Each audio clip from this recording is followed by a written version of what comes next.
भोपाल से प्रस्तुत हैं प्रादेशिक समाचार। नमस्कार, समाचारों के साथ मैं जितेंद्र रघुवंशी। पहले मुख्य समाचार। प्रदेश में चंबल प्रोग्रेस वे की तर्ज पर नर्मदा एक्सप्रेस वे भी बनाया जाएगा। राज्य में प्रदेश व्यापी गंदगी भारत छोड़ो मध्य प्रदेश अभियान शुरू हुआ। कोरोना संक्रमितों की संख्या प्रदेश में 45,455 हुई। 34,400 से अधिक लोग हुए स्वस्थ। और मौसम विभाग ने सिवनी, मंडला और बालाघाट सहित 15 जिलों में भारी बारिश का अनुमान जताया है।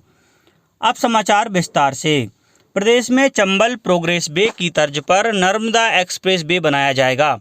इससे मध्य प्रदेश और गुजरात में औद्योगिक विकास तेज होगा और रोजगार के अवसर भी बढ़ेंगे। आधिकारिक जानकारी के अनुसार अमरकंटक से अलीराजपुर होकर गुजरात पहुंचने वाले इस 1300 किलोमीटर लंबे राजमार्ग के दोनों तरफ औद्योगिक क्षेत्र स्थापित किए जाएंगे। यह मध्य प्रदेश और गुजरात में आर्थिक गतिविधियों के विकास और रोजगार के संदर्भ में मील का पत्थर साबित होगा। प्रदेश के उत्तरी अंचल में विकसित होने वाले चंबल प्रोग्रेस वे का नाम अटल बिहारी वाजपेयी चंबल प्रोग्रेस वे होगा। इसके अलावा भोपाल में एक भव्य और दिव्य प्रतिमा भी स्थापित की जाएगी। यह घोषणा मुख्यमंत्री शिवराज सिंह चौहान ने कल भोपाल में पूर्व प्रधानमंत्री अटल बिहारी वाजपेयी की पुण्यतिथि पर आयोजित श्रद्धांजलि कार्यक्रम में की। श्री चौहान ने श्रद्धा सुमन अर्पित करते हुए कहा कि श्री वाजपेयी की जयंती 25 दिसंबर को सुशासन दिवस के रूप में मनाई जाती है। इस दिन प्रतिवर्ष सुशासन से संबंधित कार्यक्रमों की रूपरेखा तय कर उन्हें आदरांजलि दी जाएगी। इस अवसर पर स्वर्गीय वाजपेयी को प्रदेश भाजपा अध्यक्ष BD शर्मा और आयुष राज्य मंत्री स्वतंत्र प्रभार राम किशोर काबरे सहित भाजपा के अन्य नेताओं ने श्रद्धांजलि दी। वहीं राज्यसभा सांसद ज्योतिरादित्य सिंधिया ने ट्वीट करते हुए कहा कि चंबल प्रोग्रेस वे पूर्व प्रधानमंत्री अटल बिहारी वाजपेयी के नाम पर करने की घोषणा कर मुख्यमंत्री शिवराज सिंह चौहान ने जनभावना का सम्मान किया है। गौरतलब है कि तकरीबन 309 किलोमीटर लंबे चंबल प्रोग्रेस वे लगभग 6,000 करोड़ रुपए की लागत से बनाया जा रहा है। यह राजमार्ग श्योपुर, मुरैना और भिंड जिलों से होकर मध्य प्रदेश को उत्तर प्रदेश और राजस्थान से जोड़ेगा। नगरीय विकास एवं आवास मंत्री भूपेंद्र सिंह ने कल प्रदेश व्यापी गंदगी भारत छोड़ो मध्य प्रदेश अभियान का शुभारंभ किया। कल सागर से इस अभियान की शुरुआत करते हुए उन्होंने कहा कि साफ सफाई हमारे जीवन और स्वास्थ्य के लिए बेहद जरूरी है। इसके तहत 30 अगस्त तक राज्य में सफाई अभियान के साथ साथ सफाई के प्रति लोगों को जागरूक किया जाएगा और इस कार्य में स्वैच्छिक संगठन भी शामिल होंगे। श्री सिंह ने कहा कि स्वास्थ्य और समृद्धि के लिए स्वच्छता आवश्यक है। प्रधानमंत्री नरेंद्र मोदी और मुख्यमंत्री शिवराज सिंह चौहान ने इस दिशा में देश और प्रदेश को गंदगी मुक्त बनाने के लिए लगातार कार्य किया है। इसी का परिणाम है कि देश के सबसे स्वच्छ शहरों में प्रथम और द्वितीय स्थान रखने वाले शहर इंदौर और भोपाल मध्य प्रदेश के प्रमुख शहर हैं। प्रधानमंत्री नरेंद्र मोदी इस महीने की 30 तारीख को आकाशवाणी से मन की बात कार्यक्रम में अपने विचार साझा करेंगे। यह इस मासिक रेडियो कार्यक्रम की 68वीं कड़ी होगी। श्री मोदी ने मन की बात कार्यक्रम के लिए लोगों से सुझाव और संदेश देने को कहा है। श्रोता 1800117800 पर फोन कर अपने संदेश रिकॉर्ड करा सकते हैं। रेल मंत्रालय ने गरीब कल्याण रोजगार अभियान के तहत मध्य प्रदेश, उत्तर प्रदेश और राजस्थान सहित 6 राज्यों में 5,50,000 से ज़्यादा मानव दिवसों के रोजगार का सृजन किया है। इन राज्यों बिहार, झारखंड और उड़ीसा भी शामिल हैं। प्रधानमंत्री नरेंद्र मोदी ने कोविड-19 के प्रभाव से अपने गांवों को लौटने वाले प्रवासी मजदूरों को आजीविका उपलब्ध कराने और उन्हें सशक्त करने के लिए गरीब कल्याण रोजगार अभियान शुरू किया है। इस अभियान के तहत ग्रामीण क्षेत्रों में 50,000 करोड़ रुपए बुनियादी ढांचा तैयार करने में खर्च किए जाएंगे। 125 दिन के इस अभियान में 116 जिलों में 25 श्रेणियों के कार्यों को शामिल किया गया है।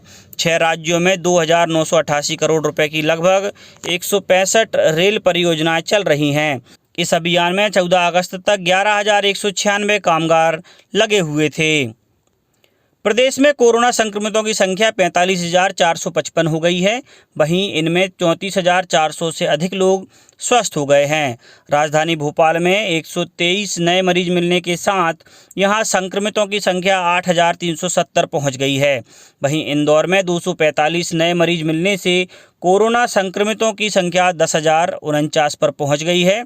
जिले के विभिन्न अस्पतालों में 3,087 कोरोना प्रभावितों का उपचार जारी है, जबकि अब तक 6,618 मरीज स्वस्थ होकर घरों को लौट चुके हैं। जबलपुर में 93 नए पॉजिटिव मिले हैं, जबकि कल 80 लोगों को स्वस्थ होने पर अस्पताल से छुट्टी दे दी गई। खंडवा में 8 नए मरीज मिले, जिससे यहां कुल संक्रमितों की संख्या 770 हो गई है। मंदसौर में 15 नए पॉजिटिव मिले हैं, जबकि 5 स्वस्थ होकर घर लौट चुके हैं। जिले में अब तक पॉजिटिव व्यक्तियों की संख्या 639 हो गई है। झाबुआ जिले में पिछले 24 घंटों में 11 नए मरीजों के साथ यहां संक्रमितों का आंकड़ा 305 हो गया है। अभी तक 188 मरीज स्वस्थ होकर घर लौट चुके हैं। उज्जैन में 19 नए मरीज मिलने से यहां संक्रमितों की संख्या 1,443 हो गई है। इनमें से 1,178 मरीज स्वस्थ होकर घर लौट चुके हैं। गृह मंत्री डॉक्टर नरोत्तम मिश्रा ने कहा है कि सरकार प्रत्येक गरीब व्यक्ति को आत्मनिर्भर बनाना चाहती है। डॉक्टर मिश्रा ने कहा कि गरीबों के कल्याण के लिए विभिन्न योजनाएं संचालित की जा रही हैं। लोगों को इन योजनाओं का आगे बढ़कर लाभ लेना चाहिए। उन्होंने कल दतिया जिले के कटीली, नुनबाहा, कुम्हेड़ी और रिछारी ग्राम में मुख्यमंत्री ग्रामीण स्ट्रीट वेंडर योजना का शुभारंभ किया। उन्होंने ग्राम कटीली में 190 स्ट्रीट वेंडर को प्रमाण पत्र वितरित किए। इन्हें 10-10 हज़ार रुपये का ब्याज मुक्त लोन रोजगार शुरू करने के लिए दिया जाएगा। अंतर्राष्ट्रीय क्रिकेट परिषद ने पूर्व भारतीय क्रिकेट कप्तान महेंद्र सिंह धोनी को एक शानदार अंतर्राष्ट्रीय करियर के लिए बधाई दी है।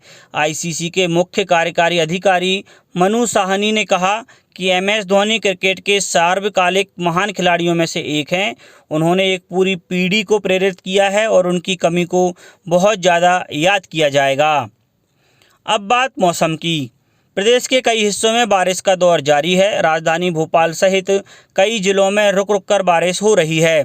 मौसम विभाग ने आज सिवनी, मंडला, बालाघाट, अनूपपुर और डिंडोरी जिलों में भारी बारिश, जबकि दमोह, जबलपुर, छिंदवाड़ा, राजगढ़, गुना, हरदा, बैतूल, देवास, खंडवा और सीहोर में कहीं कहीं तेज बारिश और गरज चमक के साथ बारिश की संभावना जताई है। इंदौर जिले में कल देर रात बारिश होती रही। मौसम विभाग ने यहां अगले 2 दिनों तक तेज बारिश की संभावना जताई है। अब कुछ समाचार संक्षेप में। मुख्यमंत्री शिवराज सिंह चौहान आज दोपहर 3 बजे से फेसबुक लाइव और एनआईसी की वेबकास्ट के माध्यम से पथ विक्रेताओं से चर्चा करेंगे। लघु एवं सूक्ष्म उद्योग मंत्री ओम प्रकाश सखलेचा ने कल इंदौर में पूर्व लोकसभा अध्यक्ष सुमित्रा महाजन से मुलाकात की। दमोह जिले के सूखी जनपद के एक सहायक शिक्षक को कर्तव्य में लापरवाही के चलते निलंबित कर दिया गया है और नीमच जिले में मिशन 10,000 प्रारंभ किया जा रहा है। इसमें कक्षा 1 से 12वीं तक के स्कूलों का चयन किया जाएगा। अंत में मुख्य समाचार एक बार फिर। प्रदेश में चंबल प्रोग्रेस वे की तर्ज पर नर्मदा एक्सप्रेस वे भी बनाया जाएगा। राज्य में प्रदेश व्यापी गंदगी भारत छोड़ो मध्य प्रदेश अभियान शुरू। कोरोना संक्रमितों की संख्या प्रदेश में 45,455 हुई। 34,400 से अधिक लोग स्वस्थ हुए। और मौसम विभाग ने सिवनी, मंडला, बालाघाट सहित 15 जिलों में भारी बारिश की संभावना जताई। इस बुलेटिन में इतना ही। घर पर रहिए, सुरक्षित रहिए और सुनते रहिए प्रादेशिक समाचार। नमस्कार।